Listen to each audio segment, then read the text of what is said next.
All right, discipline number 2, act on lead activities or lead measures. So we know what our WIG is. So let's take this WIG as an example. WIG number 1, score 65 runs in overs 1 to 10 without loss. So lead activities are basically the most effective actions or steps that you can act on, which will help you move towards your goal. So that's the number one, the core attribute of lead activities, right? These are the most effective ways to reach the goal, right? Number 2, these are influenceable. That means they're in your control. You can actually make it happen. You don't have to rely on anybody else to, make them happen. You yourself should have the capability to act on it, to make them a reality, right? Third one is they should be measurable, right? You can record them on a piece of paper or somewhere, right? Whether you are acting on these activities or not, or how much have you acted on it. That will give you kind of a progress, whether you're moving towards your goal or you are slipping away. So they should be measurable. And in terms of cricket, these are highly technical activities or actions, right? Why? Because this is a game, this is cricket, this is sport, right?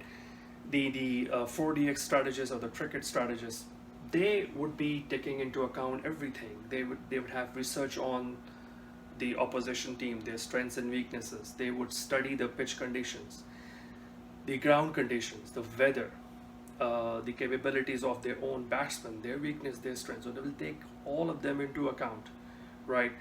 And then they will come up with this. So they are like kind of a designed activities, right?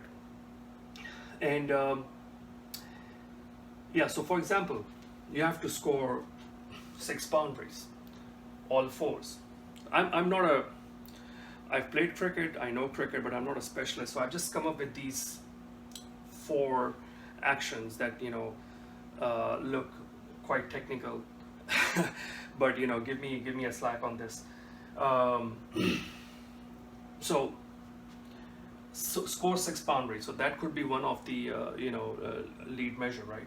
And all fours. So because we have to make sure that we reach the goal without loss. So relying on force, ground shots, reduces the risk of losing wicket, and you get 24 runs from the boundaries alone, right?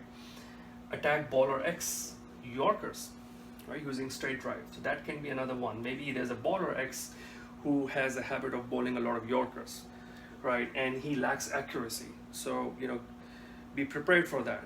If he bowls a Yorker, straight drive, because most of his Yorkers will be either half volleys or full tosses lower on the lower side, right? So that could be another one.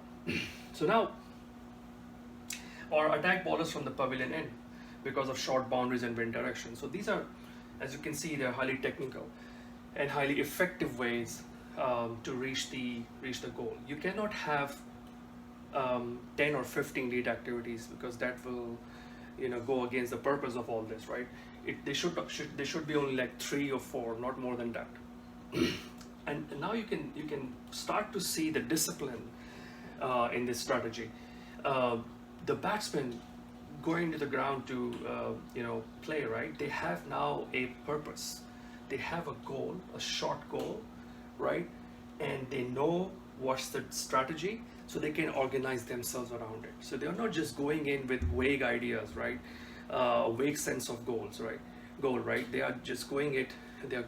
They know that this is the period we have to work on these, to take these actions to reach this goal. If we reach this goal, that means we are on path to victory, right? And the last thing that I would say, it creates a sense of teamwork.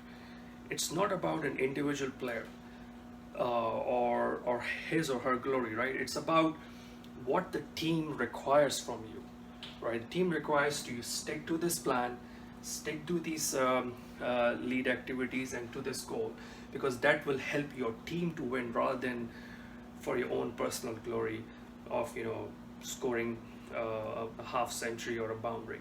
So it creates this kind of the teamwork. So that's the discipline 2, act on lead activities. Now we're going to move on to the discipline 3, that's the scorecard.